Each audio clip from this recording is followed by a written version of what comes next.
fucking done. Like, anyone standing will get knocked out and a bone broken, but anyone standing on something is going to get viciously murdered. Oh, God. Yeah, and I mean, the other thing, too, is, of course, like, this is all with the idea that Faith is head-slipping bullets, right? Because the aim can't be that bad. The aim can't be Stormtrooper bad for all these cops. So, like, you're not seeing it, but I'm assuming that's what she's doing. Did you ever look into, this is one of my favorite fucked up retcons ever, the Star Wars explanation for Stormtroopers' bad aim? So, in A New Hope, there's a bit where they go to the busted up sand cruiser, and Obi-Wan says, and Luke's like, oh, it must have been sand people attacked this, and he goes, sand people would never attack something this large. Right? Get him, Faith. And also, like, these blaster points are too accurate to be sand people. It must be stormtroopers, right? Okay. And then through the whole rest of that trilogy, it's like, how are they accurate? Can't hit a goddamn thing. Yeah. And in one of the technical manuals somewhere, it came to light that the reason for that is that the platoon or squadron or whatever battalion that they deal with in the original trilogy was shipped a defective series of blasters that have busted sights and the calibration is off. Don't shoot straight. That's fucking... They straight up don't shoot straight. Oh my god. And that's why. Oh my god. So the entirety of the original trilogy of Star Wars is due to a manufacturing error on some blaster factory. Everyone's compensating. And that's why, like, Han, when he uses his handgun, his hand blaster, no problem, shoots everybody. And that's why Boba Fett has good aim and all that shit. It's like, fucking... Come on. Yeah. That's embarrassing. So these guys probably have, like, defective third-rate MP5s. Right. Or some shit. Shitty Pirandello Kruger guns. Yeah. That last cutscene, it doesn't make sense, because it's clearly meant to establish, like, cop friend is cool guy that's gonna help you out. He's trying to work on the inside, and he's a good guy despite being part of the system. But he puts her at gunpoint, right? And then, like, she does the nice guy thing of, like, I'm going to put my gun down to show you that I'm not a threat. That I'm a cool guy. And it's like, if he really only cared about Kate and not about Faith at all, he would have just kept her at gunpoint anyway and went, well, you're an idiot. Thank you for doing that, like, nobly, but you're dumb. He would have taken her in anyway. Based on the motivations you just It's something explained. that routinely bothers me. It's such a classic trope.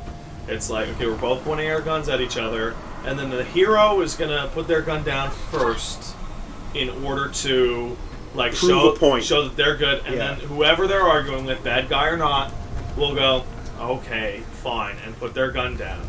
There's, like, I hate it. Sloppy. It would be so easy to just not do that. Right? It's not disarmed, yeah.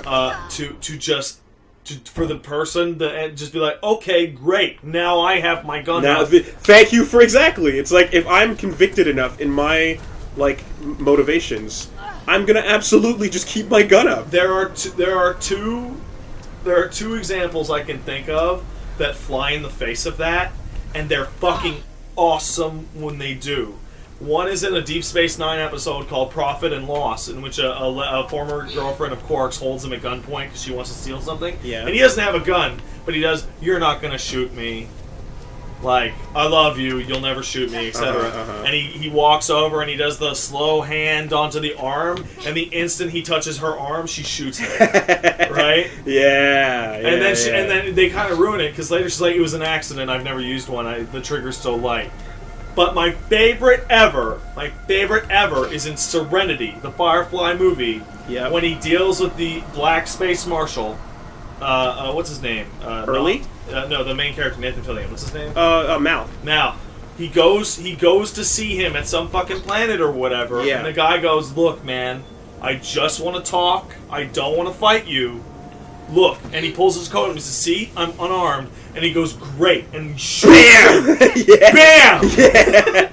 Yeah, that shit is satisfying. Like, so why good. would that work? So why good. would you ever do that to somebody who's a criminal or believes in their motivations? Or absolutely, you know that. Yeah, Firefly. You know they did shit like that. It's a thing that every now and then you see people do it in real life. You see these stories of like cops going into hostage situations and be like, "Look, man, I'm actually unarmed. Just give me the baby." And those people are heroes, no doubt. But it's stupid. You're really, stupid. You're gonna die. Yeah. To a point, heroism is always stupid. And that's part of why people appreciate it. Well, because it would always be so much easier and more pragmatic to be a horrible coward. It's totally not. I love that hang. That's cool. No, it's not safe. It's not smart to. Yeah, I forgot where I read it, but it was somebody breaking down the dynamics of heroism, and it was like people generally, the vast majority of people, and it's a hallmark of society that. People's lives are more important than values or am I remembering or ideology, right? Yeah, okay. And people are attracted to heroism where people refuse that and go, no, my ideology is more important than my life. Like, my ability to be a huge coward and not go in unarmed and save a baby. Yeah. That would be easy, and it's the smart thing to do. But I'm going to intentionally be dumb because I want to do a good thing. I believe strongly in this. Yeah, absolutely. This and then you get into that nice little fictional trope that I'm a real fan of like bitter enemies that respect each other because of the shit they're willing to do. Yeah. Like Moriarty and Sherlock Holmes. Like, you know. Moriarty's evil, but you gotta respect his dedication to being an arch criminal. Yeah, he's fucking committed. Like, I really want to be an arch criminal, like a lot. Super committed, and he's good at it. He's very competent at being a huge arch criminal, evil man. So good for him to an extent. Yeah. Did you ever read any of the like extra Mirror's Edge no backstory? No, I don't care. You just don't. Okay, I just. Because the thing is, I know we're blasting right over the story in general. Blasting right over it. And that's fine, but I do actually kind of like it. Oh, sure, it's fine. You know, it's not like bad story. It's serviceable. I prefer it to be there as window dressing than for it to be bad. Yep. Which is a legitimate, like, problem. Like, if the story is more built up and more involved, there'd be the obvious threat that it would be bad. And that would be horrible. Because then it would detract from the game instead of just, it's fine, you know? That being said, though, Rhianna Pratchett is a good writer. Like, I've heard that. She wrote... God damn it! She wrote... Did she write songs with Jay-Z? She was the writer for, like... It's the worst joke. Yeah, I don't even... That was terrible. That's so bad. That was awful. You should feel bad. I'm feeling really good, actually. Okay. That's the problem. All those jokes that you're like, Pat, you should feel bad. Like, I feel giddy and happy inside. It's a problem. Yeah, it's not going to work from there. No. She wrote the original thing for Thief before it. The name seems very familiar. Before it got like really garbage, and then she wrote the new Tomb Raider as well. Man, what the hell is Amy Hennig doing right now? She wrote. What did she write? She wrote Legacy of Kain. Right. She wrote the Uncharted series. Can I fucking series. kick you? No, I can't. She wrote Legacy of Kain and the Uncharted series, which are the two tentpoles, and just like her dialogue skills. If you ever wanted to see a first person like beatdown, if you want to get the feeling of getting body slammed in first person, then here you go. Yeah. Oh god. This is gonna be a boss fight. No. It sure isn't. And then the choke slam. Not even a choke slam, just bye. Yeah. So the worst part about that fall, because I failed this QT a bunch of times. Did you? The worst part about totally. The worst part about that fall is that it's just high enough to kill you, but maybe not. You can maybe survive that. Yeah. But 2-story, you could maybe survive that. But you'd be having a bad time. Yeah, no, 100%. You'd be making that mangled gurgle. I wanted to do the slowdown thing. Well, now you're just gonna die in slow motion. That's the best. So, look, it's not that far. It's 3 stories, maybe 4 tops. It's enough to fuck you up. You're dead. Yeah. Oh man. Oh, sorry, my phone's going off because a friend of mine is watching the mystery box that just went up and wants to kill me. Okay, the one with Liam? Yeah, the one with Liam. Okay. Well, fuck it, this is old. Yeah, I guess so, isn't it's it? Tearaway, and just hearing me going, yay, it's whimsy, and I'm a creatively bankrupt, stupid fuck, and I know this. Okay, so here's where I pretend that this is my Cassandra Cain simulator. Okay. Right. Well, already there's talking and listening, so it's fucked up. But little Chinese girl fucking overpowers wrestler man. That's the whole point of martial arts. That's the whole point of Wing Chun, actually. Yeah. Literally, Wing Chun was a little girl. Wing Chun was invented by a small lady. Yes, who wanted to learn Shaolin. And they were like, nah, fuck you, you're tiny. And she's like, alright, well, I'll make my own version. I'm gonna do my own thing for little people. And it fucking works. Like Tai Chi is apparently incredibly useful for small people because it doesn't rely on brute strength. Yeah, no, she invented it, and then Donnie Yen learned it from her. And, oh no! Oh wait, it's actually much taller than we thought from that fall. From the fall graphics, it was 4 stories. This is 10. Looks like rope burn. So yeah, you'd be dead. Indian burned. Oh. What? Indian burns? Never mind. Forget it. If you don't know what they are. Yeah, it's when you get a rope. Oh, fuck. Dude.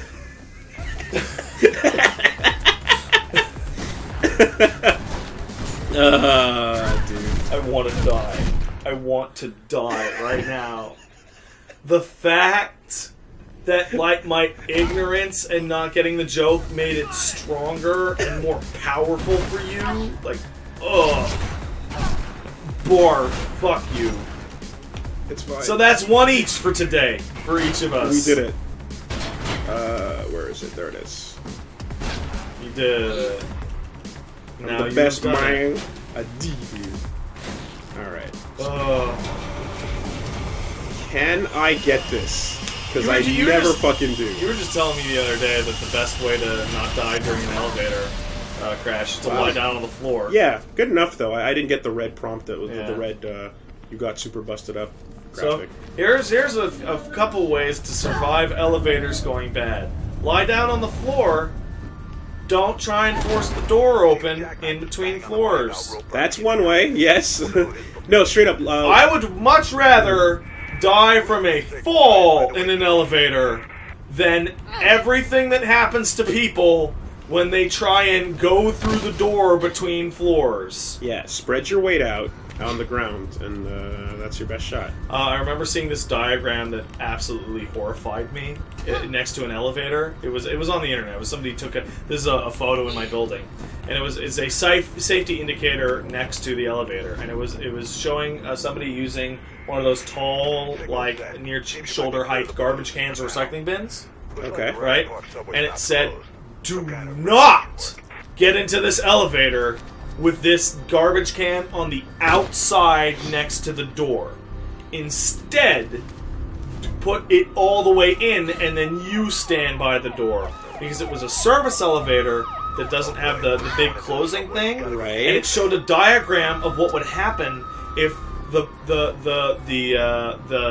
garbage can hit the lip of the floor while the elevator went down, and would go down and lift your body up into the ceiling and pop your head because of the angle. Oh god! And I'm sure if you dig deep enough into the comments, somebody knows what I'm talking about and has posted that image. And it's just like this stark safety diagram, nothing. But the idea is just oh god! Elevators are the worst. And they fucking did that because they knew. Because it happened. It happened to somebody. It happened to someone. Every single safety prompt you see on anything ever is because they didn't think it through, and it happened to one person. God damn, that's fucking... Dude. Ooh. And because of the way that the you know, you think about because of the way it would be caught on the lip and you'd be pushing it, like once it's happening, you can't stop it. It's the worst. So don't try and get out of an elevator between floors. Shit. Because you'll get cut into pieces or have your head chopped off or whatever. And you know, don't put the garbage can on the outside near the door. Don't do it.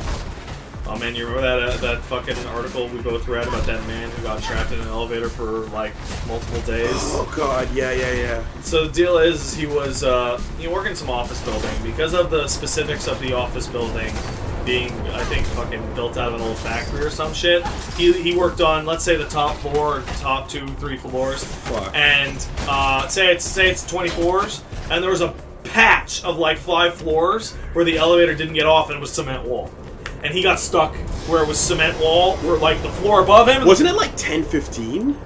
10 floors? Well, the point being, it's like the elevator just fucking for 100 feet, yeah. both directions up and down. It's brick wall. There's no getting out.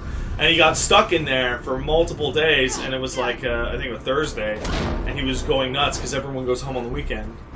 And if everyone goes home on the weekend and he doesn't get out, he is going to die. And he went like super nuts. Oh man! And like he's peeing down the side of the wall, and nobody's noticing, and nobody's noticing that, shouting your lungs out, and they can't hear. Yeah. And he came out of that like broken, just totally fucking busted, messed up.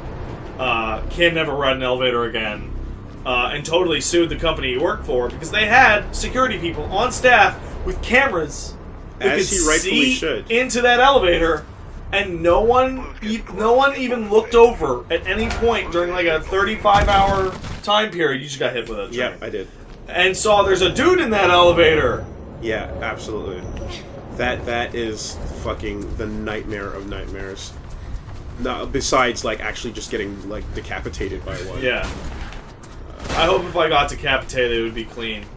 I wouldn't want it to be an internal decapitation, which is like that wrestler, right? Which is a phrase that I mentioned to you, and I saw you. Yeah, I saw you curled up. We were sitting on this couch, I think, and I told you about it because somebody had died due to internal decapitation. Yeah, and you went, "What? What is that even? I can't." And then I explained to you that an internal decapitation is when your neck skin stays connected, but everything on the inside gets cut, and you just like curled into a fucking ball. I wasn't ready, and just oh fuck! I wasn't ready, man. It's the worst. Ooh. But at least it makes it better for your funeral, right? Did I get knocked off? Yeah, I did. Yeah, you got knocked off. At least it would make it better for your funeral, because you know. But don't flop them around too much, or else the head will fall off. Everything's safety glued where it needs to be. That's right. Oh no, Woolie. Much embarrassment. Fucking up the swing. What can I say? I can't say anything. You can say my bad. I think that's the most appropriate. Yeah, my B, guys. My B. There's something to. I love my B and my bad so much because they are the perfect thing to say when a casual apology is inappropriate and not enough. Right. Yeah. Like, I shot Grandma in the face. My bad. My bad. Yeah, like just the only thing to like fucking make it even worse. Or you know, zombie fiction of where I shot him. He was a zombie. No, he wasn't. My bad. Fuck. Sorry, guys. Me. Just do it good. I am misremembering something about this section in terms of how I'm supposed to like actually jump across it. Nailed it. You did it. There we go. Right. God, this is the best, coolest. It's all so pretty. What does this place do? This is just where the fans go, and then this is where I have to. I remember a lot of reviews hit dock this game for points because like these areas could get really confusing. Yeah, that's the problem. Like I still this is not one of the levels I liked to practice. I hope, and they decided, I guess, with a Catalyst is like this kind of mechanic has value, but it's more valuable in a big open space than a really small confined one. It was this side. Yeah, you jump off the wall. Right. First. Yes, exactly. That's what it was. Oh, such a good ass game. This game is good ass. Don't fall on those fans. I think Dead Space and Mirror's Edge are probably the best 4 out of 5 games ever of all time. That, if that makes any sense. That does make sense. Like, they embody the 8 out of 10 so strongly. You're pure. No! Oh! It's like they have significant flaws. God damn it. Wait for the next one. Straight up. No, I'm here already. Look. Wow! She floats! I saw it. She floats! Fine. She fucking... That's great. Oh, God. That was so good. Embarrassing, though. Very embarrassed. You did it! Christ almighty. The embodiment of the 8 out of 10. Yeah. Like, they have significant flaws that bring them down. Absolutely. But their strengths! And like, those Dead Space games are always on the table. Like, when we run out of Resident Evil games, I guess they're next on the list. How does that not kill her? So here's the thing, right? Remember I was talking about, like, they're watching movies for cool moments? Yeah. This is the end of Speed! Right. This, yeah. This is absolutely. This is literally the end of what? That was a little goofy. I ducked in time. Like the colors, the scene, everything. So I want to see what movies they were watching to come up with whatever's in catalysts. You want me to break this dramatic crash moment? Yeah. All right. You just hang on this side. Yeah. You just hit the wall. And it's super fucking slow. It just completely trivializes. Oh no, there's another train coming! This. Oh no! Yeah. See, that one's really nuts. Like, the amount of people they put at risk with that to smash you is like 1,000. But like, you hit the street and the level's over. No problem. Hey, Sal. Hey, there's Celeste hanging out above the street. Just the idea that you fucking Urian shoulder tackle the wall on top of the train, absorb the impact, and land softly. Look at these 2 main characters! Yeah. In fact, Celeste is like player 1. Yeah. You know what I mean?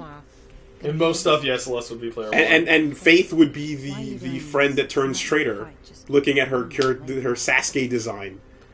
Actually, like, Gravity Rush is like these 2 characters in that exact... Oh, yeah. Like the color scheme and the general look. Like, think Cat's like the blonde. I don't know the... And Raven is like the brunette that has the yellow... Yeah, I can totally see it. Let's take our children to a violent demonstration! That'll shield us from the bullets. Actually, we were just saying, give your kids XP. Yeah. So... You know what makes a kid strong? Shrugging off some bullets. Oh, God. Protest marches that went bad. Fucking... That's rough. Yeah, or the November, they call it.